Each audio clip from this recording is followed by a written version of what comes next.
Kepasrahan itu betul-betul ya mempercayakan diri kepada Tuhan gitu. Jadi mempercayakan diri kepada Tuhan itu tetap punya harapan ya. Jadi dalam hal ini sikap batin yang tetap aktif begitu. Sikap batin yang tetap aktif untuk berharap kepada Tuhan. Orang berharap itu juga suatu kehendak loh ya. Aku masih mau berharap kepada Tuhan, itu merupakan suatu kehendak, ya kan? Kalau orang yang menerima aja, dalam bahasa Jawa nerimo, jadi memang yang tadi disampaikan Pak Petrus itu nggak salah-salah amat ya.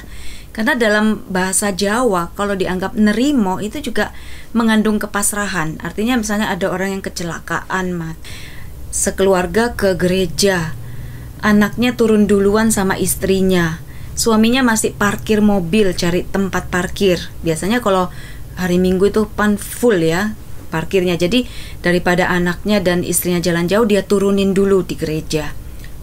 Tiba-tiba masuk halaman gereja, bom meledak. 2 orang anaknya yang masih kecil, yang umur 5 tahun dan kalau nggak salah 7 tahun itu meninggal. Dan istrinya terluka berat. Nah, suami istri ini bagaimana bisa melihat hal ini? Mereka mau ke gereja. Bayangin hati seorang bapak, ibaratnya dia itu mengantar anaknya untuk mati kan. Dia nurunin anaknya dulu. Bayangin seperti itu. Kita tahu kalau sebagai orang tua, mending kita yang sakit, mending kita yang masalah daripada anak kita yang harus menanggung kan. Pikiran sebenarnya ini ibaratnya dia menurunkan anaknya karena perbuatan dia, dan anaknya tuh harus mati kena bom di gereja. Ini kita nggak bisa habis pikir. Nah, dalam beberapa waktu, beberapa minggu atau mungkin 1 bulan ya, saya melihat videonya dikirimin oleh teman-teman. Bagaimana akhirnya dia bisa menerima kejadian ini. Ya, dalam titik tertentu kita manusia ini sadar bahwa kita ini nggak punya kemampuan melampaui hal-hal ini gitu. Jadi sikap kita hanya bisa pasrah dan mencari apa kehendak Tuhan di balik peristiwa itu gitu. Dan akhirnya kalau kita tidak mau mencari apa kehendak Tuhan di balik peristiwa yang kita nggak bisa terima itu ya, kematian anak dalam mendadak dalam 1 hari dengan kondisi seperti itu di gereja. Ini kalau orang nggak bisa punya sikap aktif berharap, maka dia nggak akan mungkin bisa tetap ada di gereja Katolik. Dia nggak akan mungkin tetap percaya kepada Tuhan. Nah, marah ya, mundur, memberontak. Nah, ini kita lihat sikap aktif untuk tetap berharap. Ini merupakan bagian dari kehendak kita.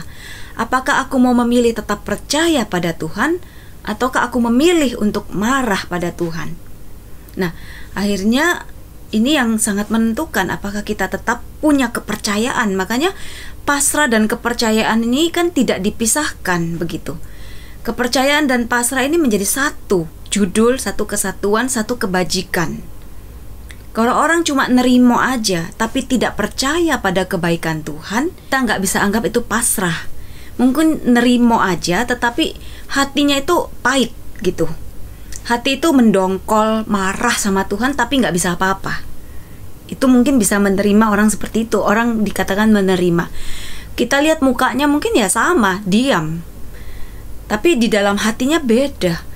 Yang satu diam, yang nerima dalam arti itu ya diam tapi mungkin marah ya. Atau mungkin merasa apa gunanya aku ikut Tuhan.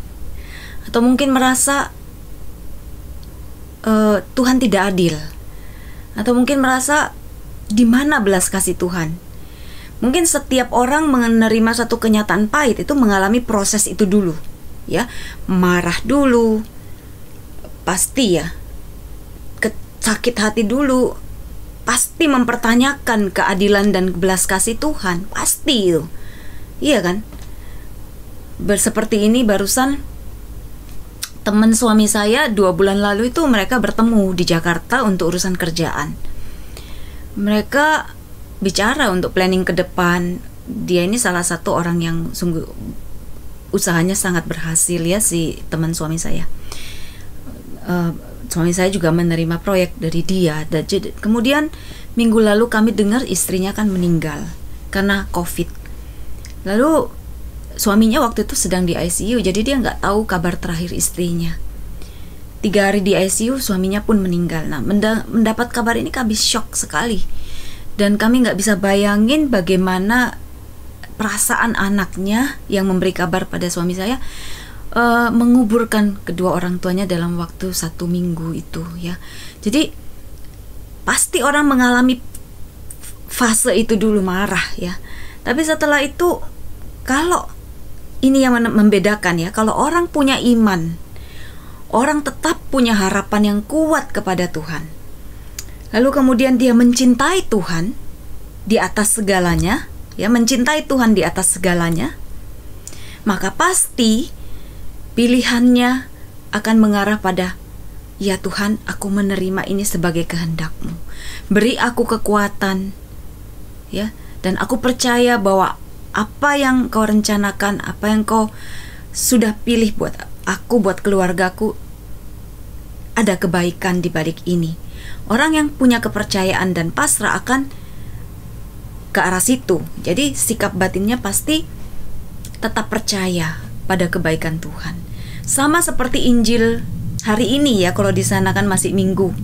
Thomas dan muridnya, mereka semua dalam keadaan kecewa karena Yesus yang mereka sangat agungkan, Yesus yang mereka cintai, Yesus yang merupakan sahabat mereka, itu harus mati. Matinya pun gak tanggung-tanggung dengan cara disiksa seperti penjahat, rajanya penjahat ya kan, disalib. Kemudian harus dengan luka seperti itu. Bagi Thomas ini berat untuk menerima. Dan kita tahu bahwa ketika Yesus disalib, yang ada di kaki Yesus disalib itu siapa? Hanya 1 muridnya, yaitu Yohanes, yang murid yang dikasihi. Yang lainnya mana? Yang lainnya tuh lari. Mereka lihatnya dari kejauhan karena mereka takut dianggap kamu juga murid orang ini kan. Termasuk Thomas. Sampai ketika Yesus menampakkan diri 3 kali dalam Injil hari ini, Thomas nggak mau percaya kan waktu Yesus menampakkan diri pertama. Kemudian para murid bilang, aku ketemu Yesus. Dia bilang, damai sejahtera. Aku nggak percaya sebelum aku melihat luka dan mencucukkan jariku ke dalam luka. Buat Thomas, luka ini penting gitu. Karena apa? Luka ini yang dia alami ketika sahabat yang dia kasihi 3 tahun mereka itu makan bersama Yesus, kemana-mana bersama Yesus. Yesus membasuh kaki mereka, ya kan? Dan Yesus harus mati seperti itu. Itu hal yang membuat luka dalam hati Thomas dan para murid. Nah, Thomas tidak berada di bawah kaki Yesus, tidak menyertai Yesus di dalam penderitaannya karena dia takut. Ini membuat dia, kita bisa pahami, itu rasa penyesalan yang begitu dalam, luka. Makanya dosa-dosa kita yang melukai Yesus itu juga melukai kita sebenarnya secara sangat mendalam. Seperti itu. Nah, maka pada waktu Yesus menampakkan diri kepada para murid, Thomas bilang, aku gak mau percaya sebelum aku mencucukkan jariku ke dalam luka Yesus. Karena apa? Sebenarnya Thomas sedang menghadapi lukanya sendiri ya. Luka Yesus itulah yang juga sangat melukai dia. Jadi ketika dia mengatakan itu, sebenarnya dia sedang menghadapi rasa sakitnya sendiri.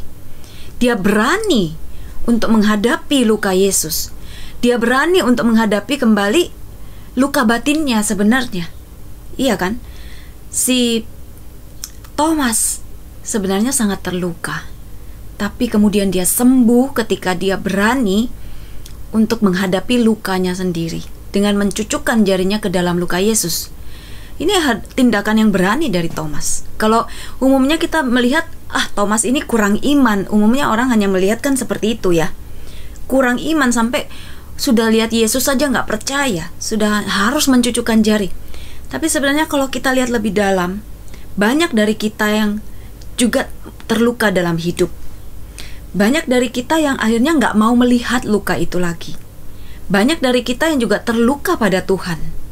Kenapa Tuhan nggak adil? Kenapa Tuhan usahaku dibuat bangkrut? Kenapa Tuhan istriku sakit? Kenapa Tuhan anakku seperti ini? Dan lain sebagainya. Kenapa Tuhan anakku cacat atau lain sebagainya. Banyak sekali yang kita bisa pahami bahwa orang itu mempertanyakan keadilan Tuhan. Di mana Tuhan yang berbelas kasih, ya kan? Tapi kita lihat sejauh mana kita berani mengkonfrontir luka kita. Nah, ini yang membuat kita akhirnya bisa memilih apakah kita tetap mau ikut Tuhan dengan segala luka yang akhirnya kita sembuhkan dengan bantuan rahmat Tuhan dalam perjalanan kita mengikuti dan tetap percaya kepada Tuhan, serta akhirnya bisa menerima. Kita lihat akhirnya Thomas setelah dia ketemu Yesus yang bangkit, ya kan? Dan mencucukkan tangannya ke dalam luka, akhirnya apa? Dia percaya. Dia bilang, "Ya Tuhanku dan Allahku." Ini luar biasa sebenarnya. Dia katakan, "Ya Tuhanku dan Allahku." Inilah yang menyembuhkan kita. Ketika kita percaya Tuhanku tetap hidup, Allahku ada menyertai aku, maka sebenarnya peristiwa apapun akhirnya kita bisa terima. Akhirnya Thomas bisa terima bahwa Yesus yang dia sayangi, sahabat yang dekat yang dia kasihi itu mati di salib tapi bangkit. Nah, Yesus yang bangkit inilah juga yang menyertai kita saat ini. Apakah kita berani untuk melihat luka-luka kita, mengkonfrontir, menghadapi luka-luka kita sendiri juga, ya, di hadapan Yesus, dan minta Yesus yang hidup itu menyembuhkan, sehingga kita bisa pada tingkat kepasrahan yang tinggi mengatakan, "Ya Tuhanku dan Allahku." Kita menerima apapun yang terjadi yang sebelumnya itu menjadi luka dalam hati kita. Nah, tinggal tergantung kita mau menerima, menghadapi, atau kita mau menutup mata, menganggap seakan-akan tidak ada apa-apa, padahal ada. Kita sedang menekan dalam-dalam semua emosi, mungkin kekecewaan kita, kemarahan kita. Kita tidak berani melihat itu lagi karena itu terlalu menyakitkan. Tapi dengan Injil hari ini kita bisa belajar seperti Thomas, dia berani menghadapi lukanya. Dia berani mencucukkan jarinya ke dalam luka Yesus, dan Yesus menunjukkan apa yang Thomas minta. Ini lukaku. Jadi Yesus itu membawa luka-luka, ya, dan luka itu penting buat Yesus. Artinya peristiwa yang kita alami dalam hidup kita yang membuat kita terluka, peristiwa pahit, sebenarnya itu penting sekali buat pembentukan kita sendiri. Luka itu akhirnya juga mendefinisikan akan jadi siapa kita. Kita mau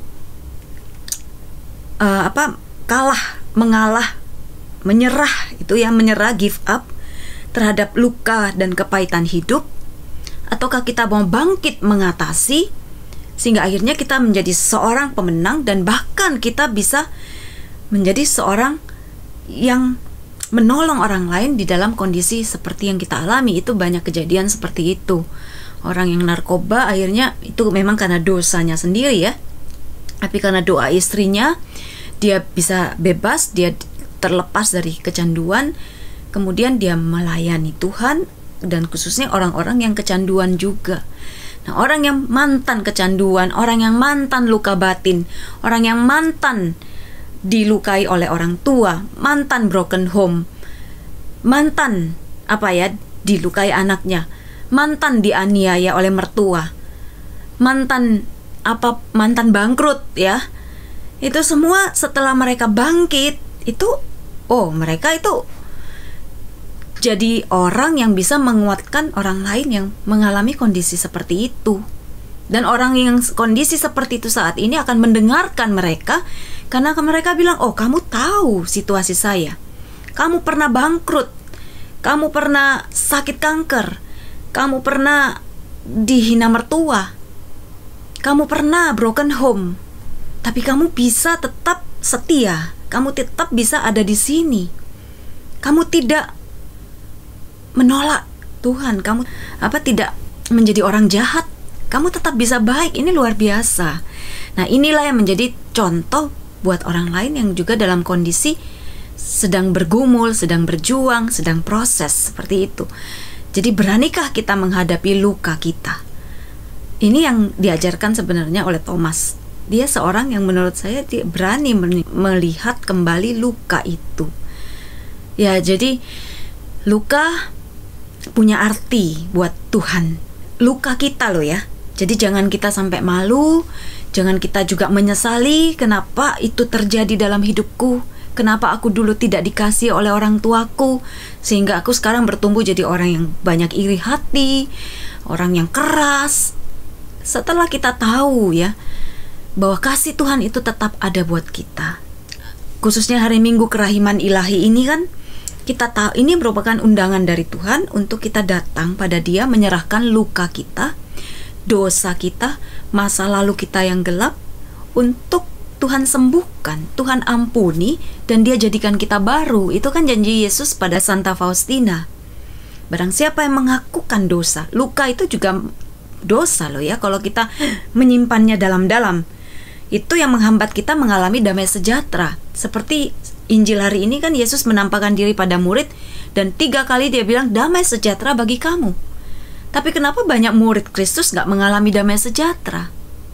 Ya itu tadi, karena dosa yang pertama ya, dosa kita yang tidak kita akukan. Nah, dalam Minggu Kerahiman Ilahi ini Tuhan menawarkan akukan dan aku ampuni. Tidak pernah terlambat kita, saat ini masih ada waktu. Kemudian yang kedua, dosa orang lain yang masih kita simpan kuat-kuat dalam hati kita, itu menyebabkan kita terhalang mengalami damai sejahtera, tapi dipenuhi kebencian. Kalau kita udah dipenuhi seperti itu, kita menutup hati ya, dan tidak bisa menerima, mengalami dicintai Tuhan, nggak bisa mengalami damai sejahtera. Saya pernah cerita yang saya dengan papa ya, jadi saya nganggap papa saya tidak sayang sama saya karena beberapa peristiwa. Saya sebagai anak kecil mempersepsikan, oh papa saya lebih sayang mobilnya daripada saya ketika saya pergi ke les Inggris ya, padahal saya seneng banget, excited banget. Hujan-hujan dan papa bilang jangan pakai mobil, kalau hujan nanti mobilnya mogok dan seterusnya. Jadi ini membuat saya merasa, oh papa lebih sayang mobil, misalnya itu seperti itu. Dan itu membuat saya jauh hubungan saya, karena saya pikir kecewa, marah sama papa itu tidak boleh. Tapi akhirnya setelah saya menikah, dalam suatu doa hening, saya mengalami emosi itu muncul kembali ya, kemarahan, kebencian yang dulu saya tekan, saya anggap tidak boleh. Tapi dalam doa itu, dengan bantuan rahmat Tuhan, saya bisa paham kondisi papa juga yang mungkin kurang dikasih oleh orang tuanya, sehingga nggak bisa mengasihi saya juga, nggak mengerti caranya mengungkapkan. Nah, mengampuni itu membawa damai. Jadi setelah saya mendapatkan rahmat Tuhan, betul-betul mengalami saya dikasih oleh Tuhan, saya berani untuk datang pada papa, ngajak dia ngomong, ngajak dia makan, nemenin dia makan, ngajak keluar, dan mendoakan dia. Dan saya bersyukur bahwa saya udah bisa lebih mengasihi dia dengan tulus setelah sebelum dia meninggal.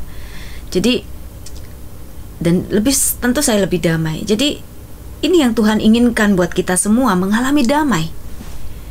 Ya, mari kita beresin penghalang-penghalang itu supaya ada damai. Jadi kita tidak menyimpan kepahitan ya.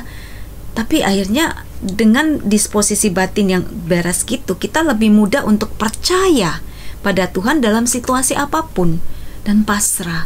Pasrah itu artinya tetap percaya ya.